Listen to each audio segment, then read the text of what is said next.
So I have a peacefully sleeping Mila downstairs, and I thought I would just take this moment to capture a few of the thoughts that are running through my head at this moment, and I guess capture a bit of an update on where we are at on the transplant journey. So a bit of a transplant diary.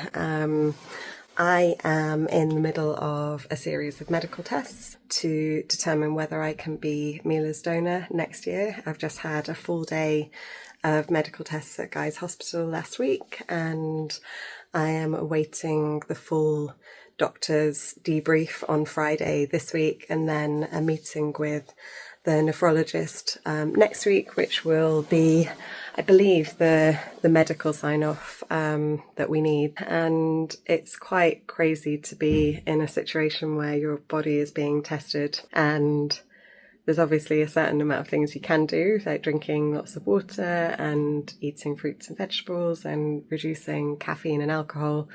But ultimately, the results of the tests are going to be based on how my body has behaved and how my body's been treated for the last almost 37 years. So it's just a very odd scenario where the outcome is so important and also feels really kind of outside of my control at this point. So I'm feeling like the pressure is on, lots of pressure on my body. And on that, my blood pressure, when I'm in the hospital, is very, very high. And when I'm at home is pretty much perfect. So I am now keeping a blood pressure diary because blood pressure is one of the things that can rule you out as a good donor. I think that's mostly for your safety after a transplant, because I think when you donate a kidney, your blood pressure goes up. But my white coat syndrome has meant that the last 2 times I've been into Guy's, my blood pressure has skyrocketed, and the readings have just been like nothing I've ever seen before. So I am hopeful that my good blood pressure diary day and night is going to get me through that part of the assessment with the nephrologist next week. So yeah, I'm through stage 2 of the process. So there's 5 stages.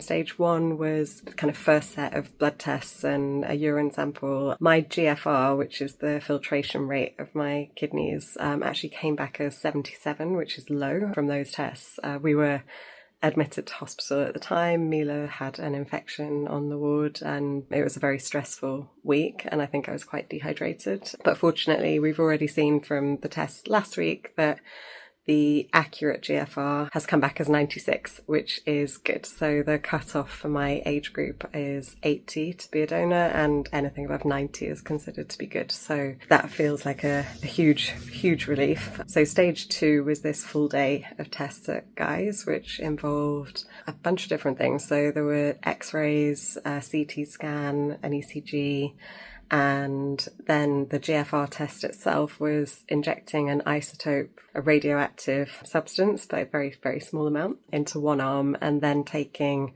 blood tests every hour for a few hours afterwards to see how quickly your kidneys filter out that radioactive material. So lots of blood tests. Quite an exhausting day. I had a headache and I was a bit down because my blood pressure had been really high again in the morning. It was the first thing they did, so that set the day off on a bit of a lower note, which was a shame, but fine. In general, you know, the tests are all straightforward. I've got pretty good veins, so the blood tests weren't an issue for me, but I know that can be traumatic for some people. Stage 3 is the nephrologist meeting next week, and they will look at the overall health picture to make sure that, well, I'm a good enough donor for Mila, but also that my residual kidney function and my overall health is strong enough to be good enough for me post-transplant as well. So that's where I will get the medical sign-off.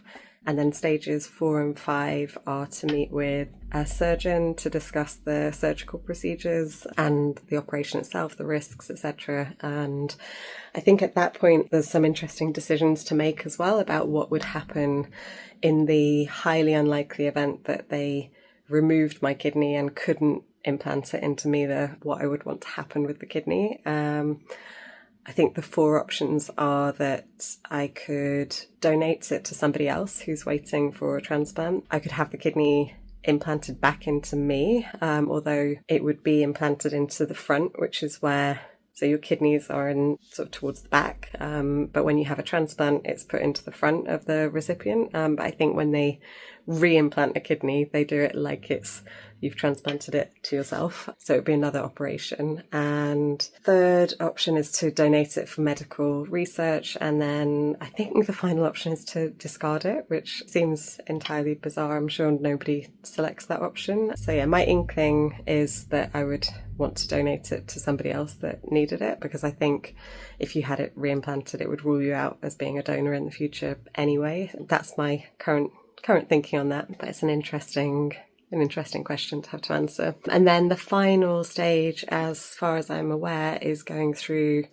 the kind of legal process of consent. I think there's an independent assessor who will interview me to make sure that I'm not being bribed or coerced, which I'm obviously not. I am delighted and very, very hopeful that I will be able to give my kidney to Mila and be her kidney twin. So it's worth saying, actually, I have had a few initial results from last week. I do have 2 kidneys, which is great start, and they both have 1 artery and 1 vein, which is not necessarily required, but I think it is desirable to have 1 artery and 1 vein just from a plumbing perspective when they put the kidney into the recipient. So that's good news.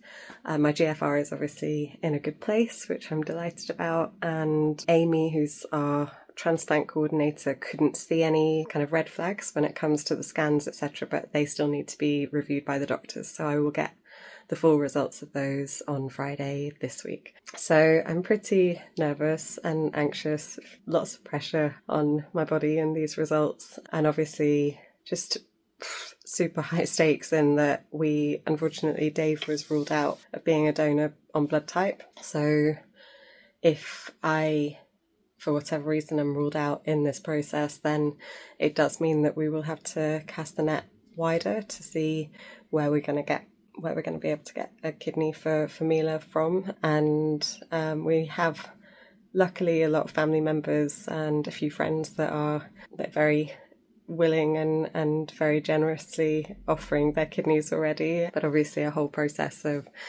blood type matching, HLA tissue matching, all that kind of stuff that has to happen, which is why I was so keen to get these tests done early, so that we can understand if I can be a donor, and also so that I can make sure that I'm in the best physical health over the next year in the kind of lead up to transplant. I mean, we're hoping that she will have a transplant as early as possible, because once she's transplanted, the benefits when it comes to growth and development are huge. But there's also immunosuppressants and a whole other range of things we'll have to think about and build into our lives post-transplant. But the overall risk to her is much lower in that she won't be on dialysis, so the infection risk is lower, and she won't be as compromised when it comes to growth. So we're really keen to push it forwards as soon as we can. Mila will need to have a nephrectomy, which is